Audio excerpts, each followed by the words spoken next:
On. Nor he weren't, neither that's the words.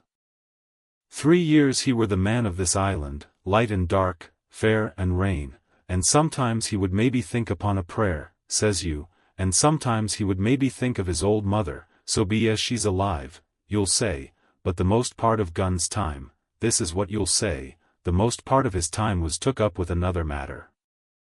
And then you'll give him a nip, like I do. And he pinched me again in the most confidential manner. Then, he continued, then you'll up, and you'll say this, Gun is a good man, you'll say, and he puts a precious sight more confidence a precious sight, mind that in a gentleman born than in these gentlemen of fortune, having been one hisself. Well, I said, I don't understand one word that you've been saying. But that's neither here nor there, for how am I to get on board? Ah, said he, that's the hitch, for sure. Well, there's my boat, that I made with my 2 hands. I keep her under the white rock. If the worst come to the worst, we might try that after dark. Hi, he broke out. What's that? For just then, although the sun had still an hour or 2 to run, all the echoes of the island awoke and bellowed to the thunder of a cannon. They have begun to fight. I cried. Follow me. And I began to run towards the anchorage, my terrors all forgotten, while close at my side the marooned man in his goatskins trotted easily and lightly. Left, says he, keep to your left hand, mate Jim. Under the trees with you. There's where I killed my first goat. They don't come down here now, they're all masthead on the mountings for the fear of Benjamin Gunn. Ah. And there's the cemetery, he must have meant. You see the mounds? I come here and prayed, nows and thence, when I thought maybe a Sunday would be about due. It weren't quite a chapel, but it seemed more solemn-like, and then, says you, Ben Gunn was short-handed no chapling, nor so much as a Bible and a flag, you says. So he kept talking as I ran, neither expecting nor receiving any answer. The cannon shot was followed after a considerable interval by a volley of small arms. Another pause, and then, not a quarter of a mile in front of me, I beheld the Union Jack flutter in the air above a wood. Part 4 The Stockade 16 narrative continued by the doctor. How the ship was abandoned. It was about 1:30 bells in the sea phrase that the 2 boats went ashore from the Hispaniola. The captain, the squire, and I were talking matters over in the cabin.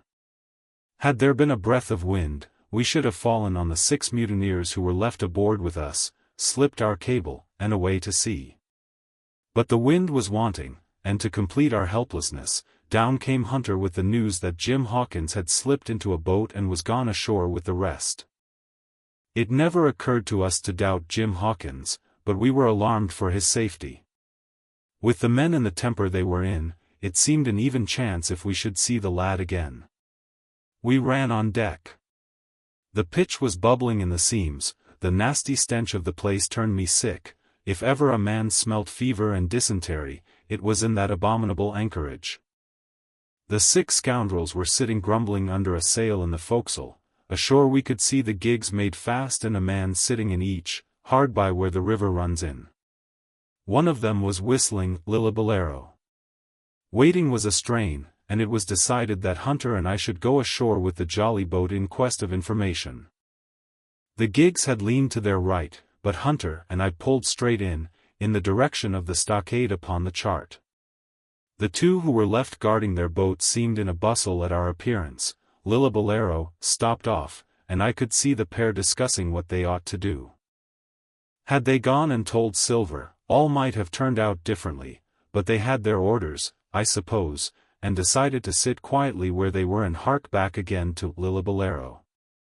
There was a slight bend in the coast, and I steered so as to put it between us. Even before we landed we had thus lost sight of the gigs.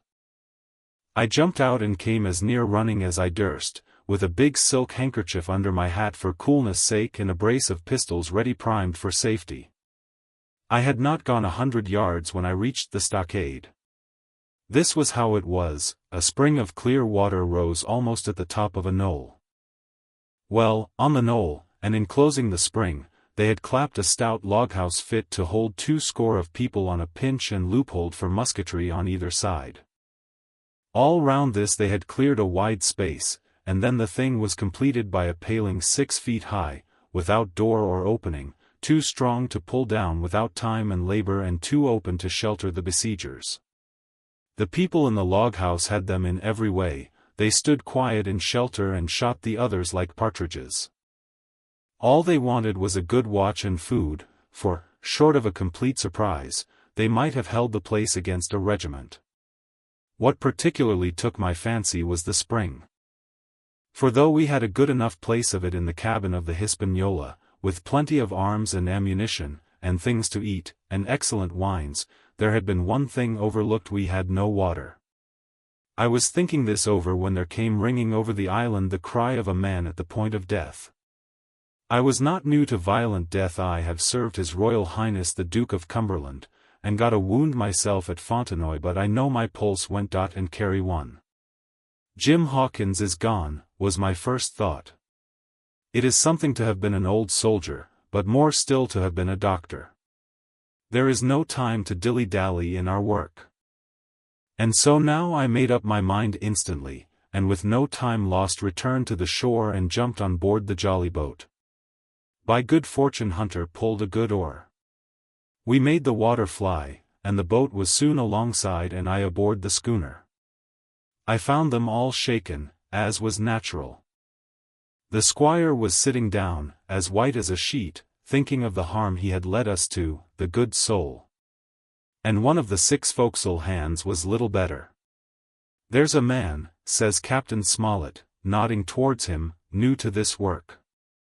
He came nigh-hand fainting, doctor, when he heard the cry. Another touch of the rudder and that man would join us." I told my plan to the captain, and between us we settled on the details of its accomplishment. We put old Redruth in the gallery between the cabin and the forecastle, with 3 or 4 loaded muskets and a mattress for protection. Hunter brought the boat round under the stern port, and Joyce and I set to work loading her with powder tins, muskets, bags of biscuits, kegs of pork, a cask of cognac, and my invaluable medicine chest. In the meantime, the squire and the captain stayed on deck, and the latter hailed the coxswain, who was the principal man aboard. "Mr. Hands," he said, "here are 2 of us with a brace of pistols each. If any one of you 6 make a signal of any description, that man's dead." They were a good deal taken aback, and after a little consultation one and all tumbled down the fore companion, thinking no doubt to take us on the rear. But when they saw Redruth waiting for them in the sparred galley, they went about ship at once, and a head popped out again on deck. "Down, dog," cries the captain. And the head popped back again, and we heard no more, for the time, of these 6 very faint-hearted seamen. By this time, tumbling things in as they came, we had the jolly boat loaded as much as we dared. Joyce and I got out through the stern port, and we made for shore again as fast as oars could take us. This second trip fairly aroused the watchers along shore. Lillibolero was dropped again, and just before we lost sight of them behind the little point, one of them whipped ashore and disappeared. I had half a mind to change my plan and destroy their boats, but I feared that Silver and the others might be close at hand, and all might very well be lost by trying for too much. We had soon touched land in the same place as before and set to provision the blockhouse. All 3 made the first journey, heavily laden, and tossed our stores over the palisade. Then, leaving Joyce to guard them 1 man, to be sure, but with half a dozen muskets, Hunter and I returned to the jolly boat and loaded ourselves once more. So we proceeded without pausing to take breath, till the whole cargo was bestowed, when the 2 servants took up their position in the blockhouse, and I, with all my power, sculled back to the Hispaniola. That we should have risked a second boat load seems more daring than it really was. They had the advantage of numbers, of course, but we had the advantage of arms. Not one of the men ashore had a musket, and before they could get within range for pistol shooting, we flattered ourselves we should be able to give a good account of a half dozen at least. The squire was waiting for me at the stern window, all his faintness gone from him. He caught the painter and made it fast, and we fell to loading the boat for our very lives. Pork, powder, and biscuit was the cargo, with only a musket and a cutlass apiece for the squire and me and Redruth and the captain. The rest of the arms and powder we dropped overboard in 2 fathoms and a half of water, so that we could see the bright steel shining far below us in the sun, on the clean, sandy bottom. By this time the tide was beginning to ebb, and the ship was swinging round to her anchor. Voices were heard faintly hallooing in the direction of the 2 gigs, and though this reassured us for Joyce and Hunter, who were well to the eastward, it warned our party to be off. Redruth retreated from his place in the gallery and dropped into the boat, which we then brought round to the ship's counter, to be handier for Captain Smollett. "Now, men," said he, "do you hear me?" There was no answer from the forecastle. "It's to you, Abraham Gray, it's to you I am speaking." Still no reply. "Gray," resumed Mr. Smollett, a little louder, "I am leaving this ship, and I order you to follow your captain. I know you are a good man at bottom, and I dare say not one of the lot of you's as bad as he makes out. I have my watch here in my hand, I give you 30 seconds to join me in." There was a pause. "Come, my fine fellow," continued the captain, "don't hang so long in stays. I'm risking my life and the lives of these good gentlemen every second." There was a sudden scuffle, a sound of blows, and out burst Abraham Gray with a knife cut on the side of the cheek, and came running to the captain like a dog to the whistle. "I'm with you, sir," said he. And the next moment he and the captain had dropped aboard of us, and we had shoved off and given way. We were clear out of the ship, but not yet ashore in our stockade. XXVI narrative continued by the doctor. The jolly boat's last trip, this 5th trip, was quite different from any of the others. In the first place, the little gallipot of a boat that we were in was gravely overloaded. 5 grown men, and 3 of them Trelawney, Redruth, and the captain over 6 feet high, was already more than she was meant to carry. Add to that the powder, pork, and bread bags. The gunwale was lipping astern. Several times we shipped a little water, and my breeches and the tails of my coat were all soaking wet before we had gone 100 yards. The captain made us trim the boat, and we got her to lie a little more evenly. All the same, we were afraid to breathe. In the second place, the ebb was now making a strong rippling current running westward through the basin, and then southward and seaward down the straits by which we had entered in the morning. Even the ripples were a danger to our overloaded craft, but the worst of it was that we were swept out of our true course and away from our proper landing place behind the point. If we let the current have its way, we should come ashore beside the gigs, where the pirates might appear at any moment. "I cannot keep her head for the stockade, sir," said I to the captain. I was steering, while he and Redruth, 2 fresh men, were at the oars. "The tide keeps washing her down. Could you pull a little stronger?" "Not without swamping the boat," said he. "You must bear up, sir, if you please bear up until you see you're gaining." I tried and found by experiment that the tide kept sweeping us westward until I had laid her head due east, or just about right angles to the way we ought to go. "We'll never get ashore at this rate," said I. "If it's the only course that we can lie, sir, we must even lie it," returned the captain. "We must keep upstream. You see, sir," he went on, "if once we drop to leeward of the landing place, it's hard to say where we should get ashore, besides the chance of being boarded by the gigs, whereas, the way we go the current must slacken, and then we can dodge back along the shore." "The current's less ready, sir," said the man Gray, who was sitting in the foresheets. "You can ease her off a bit." "Thank you, my man," said I, quite as if nothing had happened, for we had all quietly made up our minds to treat him like one of ourselves. Suddenly the captain spoke up again, and I thought his voice was a little changed. "The gun," said he. "I have thought of that," said I, for I made sure he was thinking of a bombardment of the fort. "They could never get the gun ashore, and if they did, they could never haul it through the woods. "Look astern, doctor," replied the captain. We had entirely forgotten the long nine, and there, to our horror, were the 5 rogues busy about her, getting off her jacket, as they called the stout tarpaulin cover under which she sailed. Not only that, but it flashed into my mind at the same moment that the round shot and the powder for the gun had been left behind, and a stroke with an axe would put it all into the possession of the evil ones abroad. "Israel was Flint's gunner," said Gray hoarsely.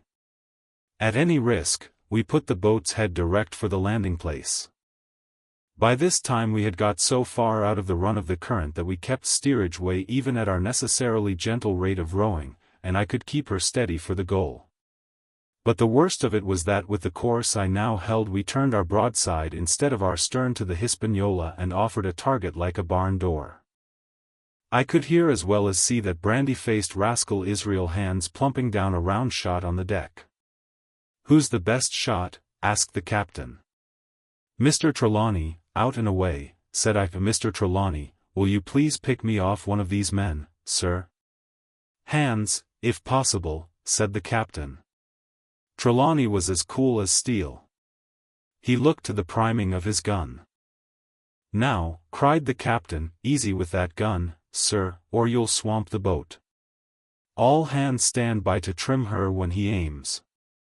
The squire raised his gun, the rowing ceased, and we leaned over to the other side to keep the balance, and all was so nicely contrived that we did not ship a drop. They had the gun, by this time, slewed round upon the swivel, and Hans, who was at the muzzle with the rammer, was in consequence the most exposed. However, we had no luck, for just as Trelawney fired, down he stooped, the ball whistled over him, and it was one of the other 4 who fell. The cry he gave was echoed not only by his companions on board but by a great number of voices from the shore, and looking in that direction I saw the other pirates trooping out from among the trees and tumbling into their places in the boats. "Here come the gigs, sir," said I. "Give way, then," cried the captain. "We mustn't mind if we swamp her now. If we can't get ashore, all's up. Only one of the gigs is being manned, sir," I added, "the crew of the other most likely going round by shore to cut us off." "They'll have a hot run, sir," returned the captain. "Jack ashore, you know. It's not the my mind, it's the round shot. Carpet bowls. My lady's maid couldn't miss. Tell us, squire, when you see the match, and we'll hold water." In the meanwhile we had been making headway at a good pace for a boat so overloaded, and we had shipped but little water in the process.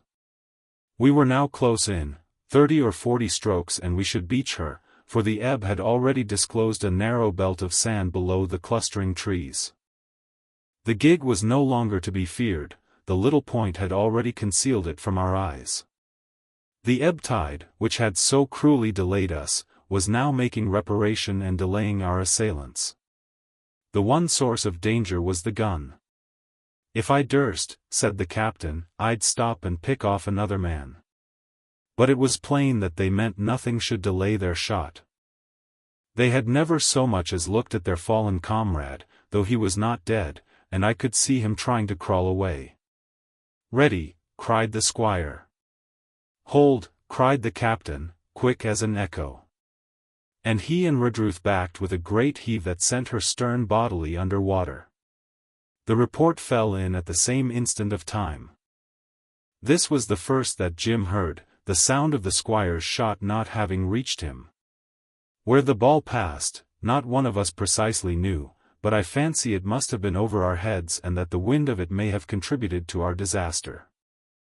At any rate, the boat sank by the stern, quite gently, in 3 feet of water, leaving the captain and myself, facing each other, on our feet. The other 3 took complete headers, and came up again drenched and bubbling. So far there was no great harm. No lives were lost, and we could wade ashore in safety. But there were all our stores at the bottom, and to make things worse, only 2 guns out of 5 remained in a state for service. Mine I had snatched from my knees and held over my head, by a sort of instinct. As for the captain, he had carried his over his shoulder by a bandolier, and like a wise man, lock uppermost. The other 3 had gone down with the boat. To add to our concern, we heard voices already drawing near us in the woods along shore, and we had not only the danger of being cut off from the stockade in our half-crippled state but the fear before us whether, if Hunter and Joyce were attacked by half a dozen, they would have the sense and conduct to stand firm. Hunter was steady, that we knew. Joyce was a doubtful case, a pleasant, polite man for a valet and to brush one's clothes, but not entirely fitted for a man of war. With all this in our minds, we waded ashore as fast as we could, leaving behind us the poor jolly boat and a good half of all our powder and provisions. 18 Narrative continued by the doctor. End of the first day's fighting. We made our best speed across the strip of wood that now divided us from the stockade, and at every step we took the voices of the buccaneers rang nearer. Soon we could hear their footfalls as they ran and the cracking of the branches as they breasted across a bit of thicket. I began to see we should have a brush for it in earnest and looked to my priming. "Captain," said I, "Trelawney is the dead shot. Give him your gun, his own is useless." They exchanged guns, and Trelawney, silent and cool as he had been since the beginning of the bustle, hung a moment on his heel to see that all was fit for service.